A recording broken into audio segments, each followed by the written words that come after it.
Governor Cherry, distinguished guests, and fellow Democrats of North Carolina,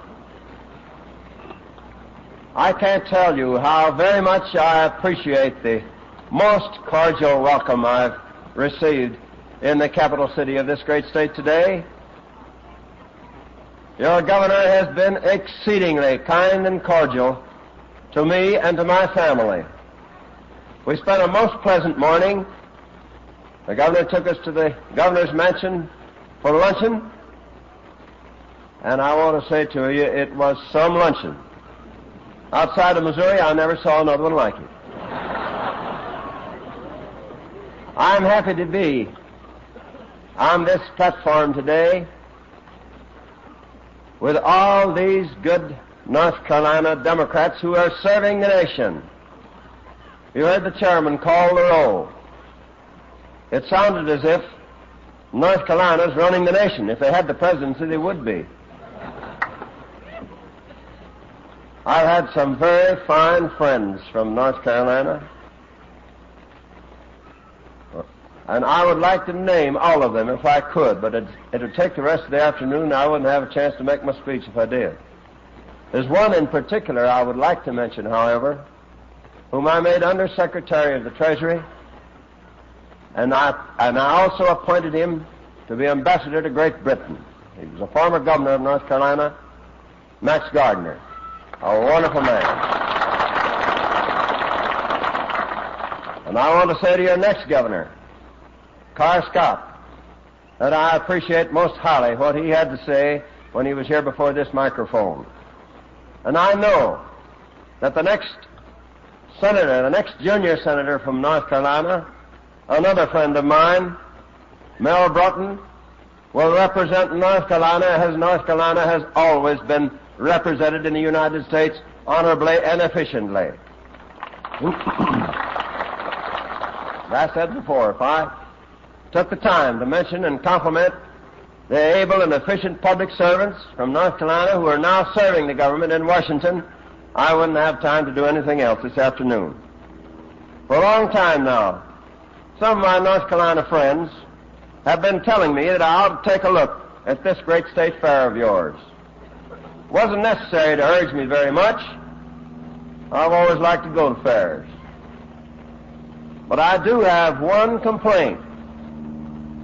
Now they make me one of the exhibits, and I don't get a chance to look at the others very much.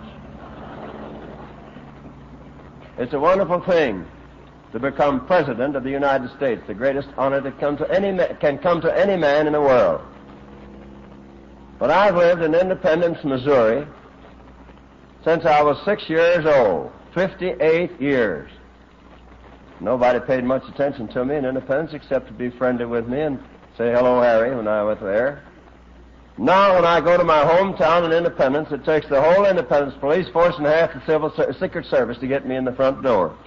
I don't know what happens to people unless I have to remember back to the first time I ever saw a president. That was 1904. And I ran 3 blocks to get to take a look at the then candidate for president. He was running on the Republican ticket, too. So I know that it's the office they want to see and not the man. I have to remember that all the time. If you don't, you get a bad case of Potomac fever in Washington. This fall, I visited several state fairs. I met thousands of prosperous farmers there. And it made me proud of the grand old Democratic Party to see how many farmers who'd been rescued from Republican depression and given the break they deserved. You know, the farmers never were as prosperous in this country as they are now. The first time in the history of the country, the farmers have received a fair share of the national income. Not long ago, I had to roll into the fair at Oklahoma City at a speed of 50 miles an hour. That is because I stopped to talk to so many people along the way and my train was a little late. But the train crew, being good Democrats, saw to it that I got there. I'm surprised that the Republican candidate didn't order him shot at sunrise. Out in Dexter, Iowa, I'm at a great farm gathering for the National Plowing Contest. And we plowed under a lot of Republicans out there, I want to say that. You know, I used to run a plow when I was back on the farm about 30 years ago, and I told them that I'd like to try my hand if they could get 4 Missouri mules up there so I'd know what to do. They couldn't. They ran everything with tractors, and I told them I didn't want to be like the Republicans. I didn't want to turn the clock back, so go ahead and run it with the tractors. It's all right with me. I also got a chance to look over some fine new farm machinery they were exhibiting. Now I want to report to you that among all the exhibits I've seen there has been a great omission.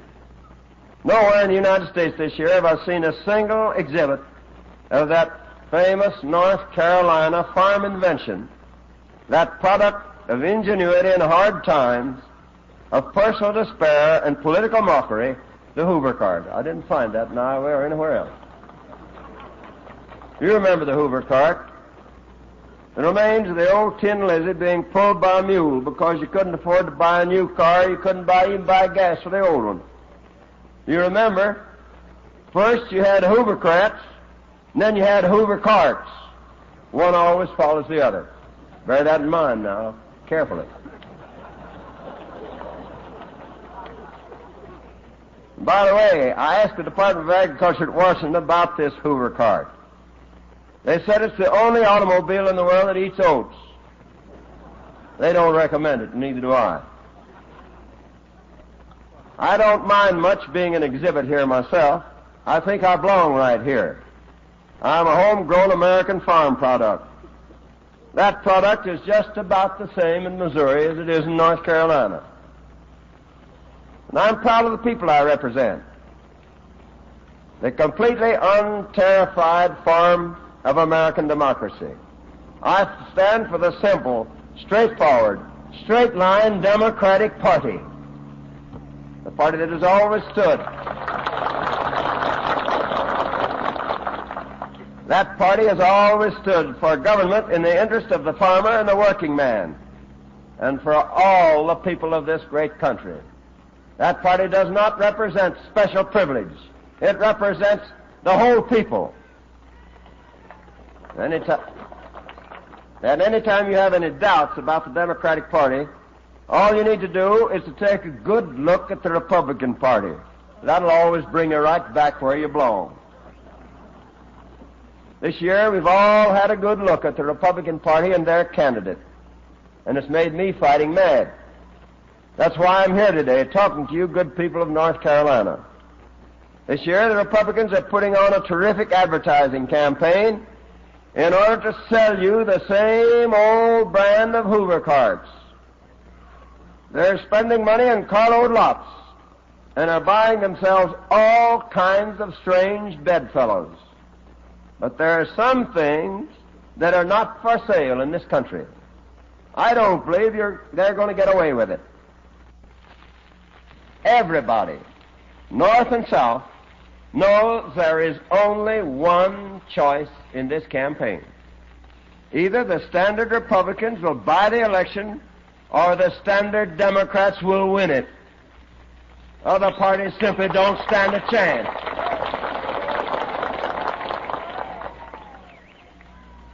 For a Southerner, that ought not to be a hard choice.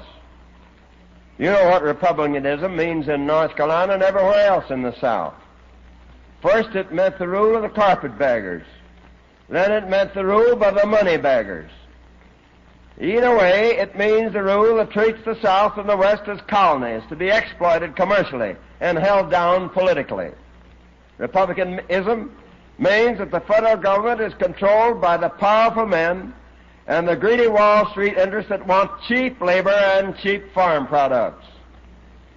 Republicanism puts the almighty dollar first and is not above using a little tide lands oil money to grease the way to power.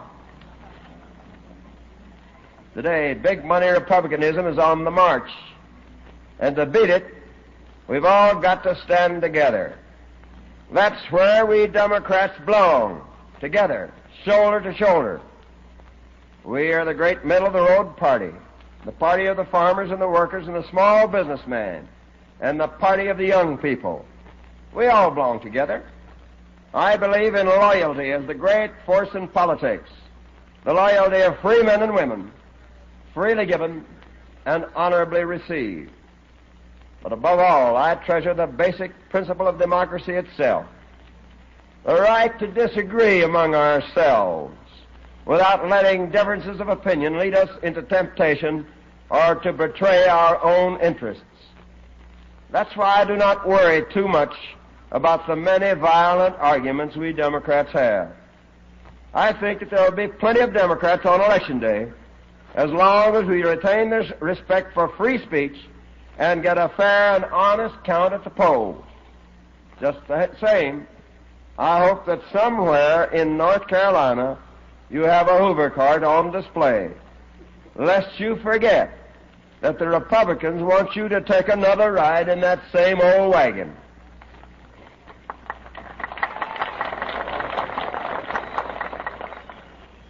In the 1920s, the Republican Party could not fight the Depression.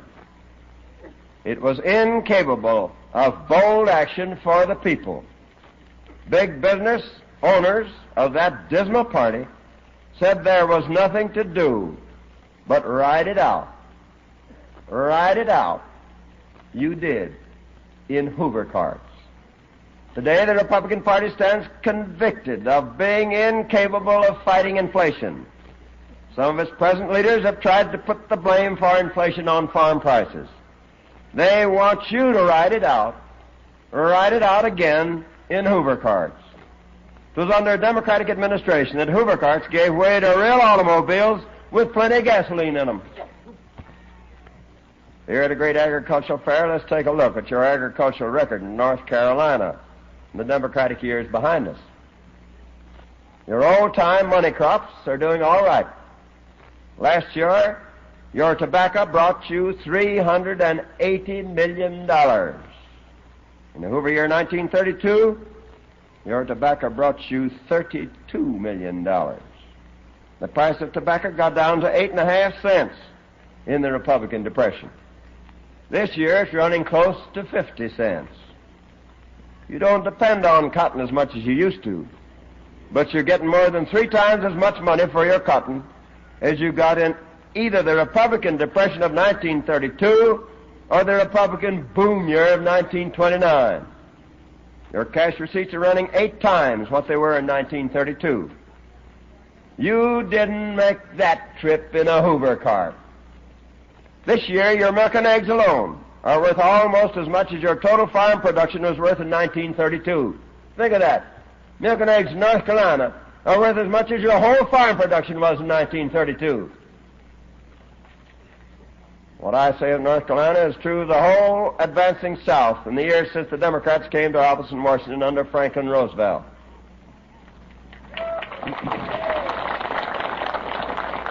It was the Democratic Party that rescued agriculture in North Carolina, in the South, in the whole United States. The Democratic Farm Program treated credit as a farmer's tool instead of a rich man's toy. We made credit available to farmers on fair terms for the first time in American history. The Democratic Party inaugurated the nationwide soil program. The Democratic Farm Program brought you rural electrification. Back in 1935, only about 3 farms out of 100 in North Carolina had electric service. Today, the figure is about 70 in every 100. And when the REA loans that are already approved are turned into actual power lines, 80 of every 100 North Carolina farms will have electricity.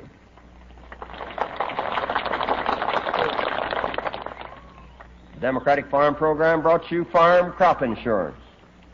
The Democratic Farm Program expanded and intensified scientific research.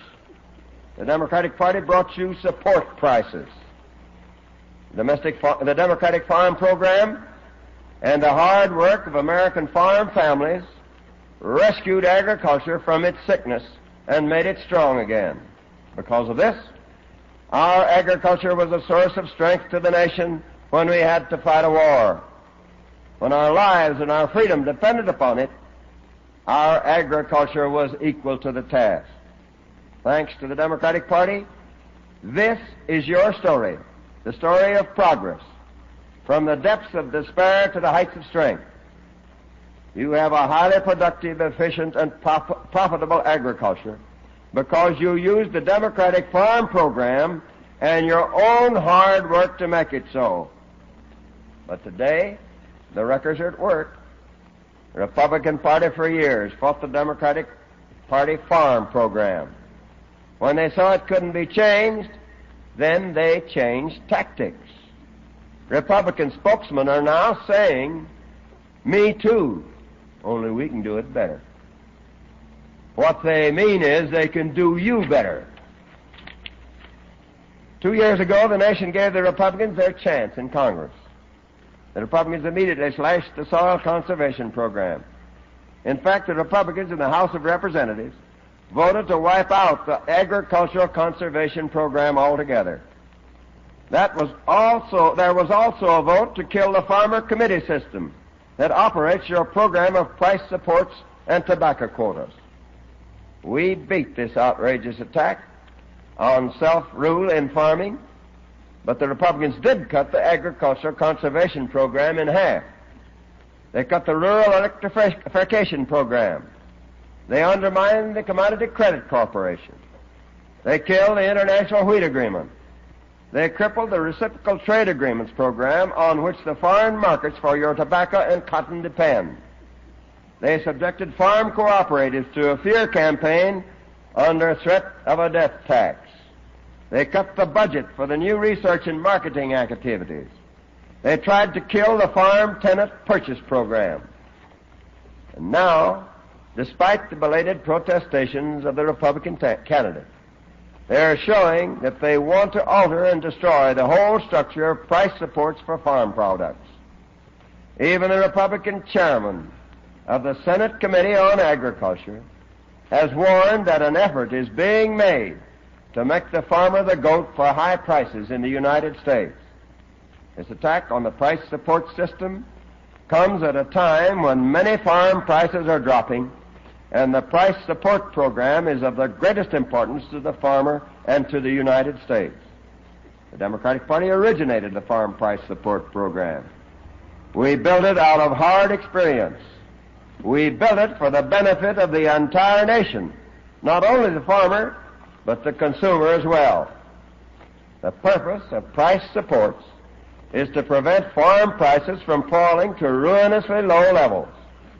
But the Republicans don't tell the city consumers that these supports apply only when farm prices have dropped below parity. They don't tell the people in the cities that everybody is really better off when the farmer gets decent prices. The support price for wheat is not responsible for the high cost of bread. When wheat prices were going up, the price of bread rose steadily. It went up from 10 cents a loaf, 11 cents, to 12 cents, to 13 cents, to 14 cents. Now wheat prices have fallen $1 a bushel. But the price of bread has not come down 1 single cent.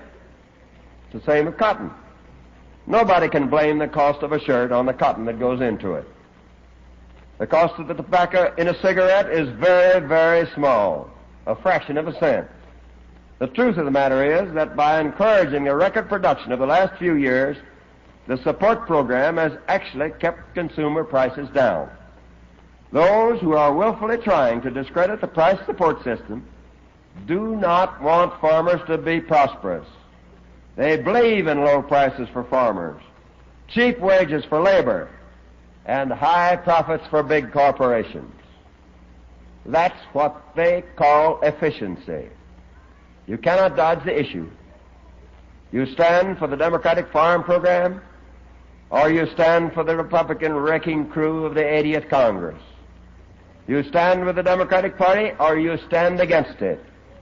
You stand with the Democratic Party, or for all practical purposes, you stand with the Republican Party.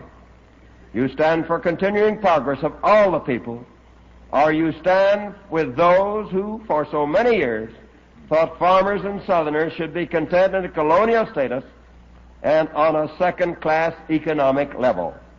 I know that you good people of North Carolina are not responsible for the Republicans in the 80th Congress, but we can all learn a lesson from them. They have given us a sharp warning of what the Republican Party stands for today.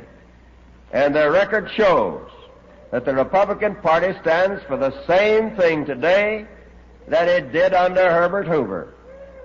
That's the record on which the Republican presidential candidate wants to be elected. That's the one on which he wants to be unified. He's endorsed the record of the 80th Congress, which began the scuttling of the Democratic Farm Program. He's running on a platform that endorses the record of the 80th Congress. He's going around the country asking people to re-elect the worst members of the 80th Congress. He says he's proud of that 80th Congress. Well, if anybody with the welfare of this country at heart can be proud of that Congress, there's something wrong with his mind or his heart.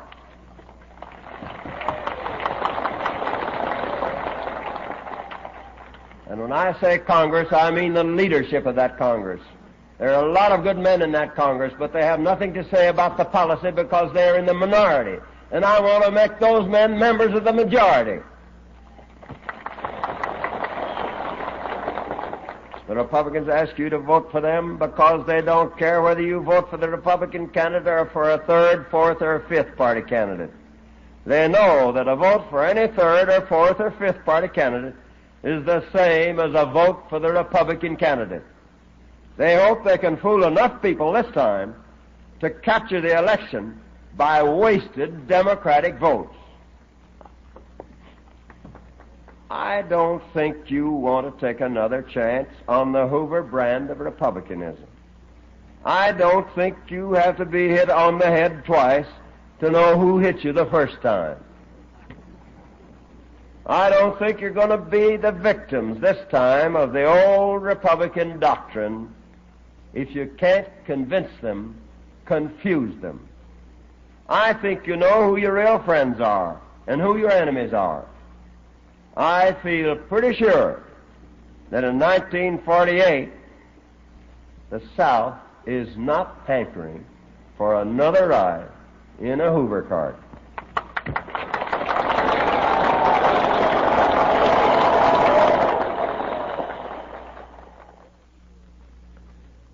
Time for a presentation of a major campaign address by President Harry S. Truman, whom you have just heard speaking from the State Fairgrounds, Raleigh, North Carolina, in behalf of his candidacy for the presidency, was purchased by the Democratic National Committee.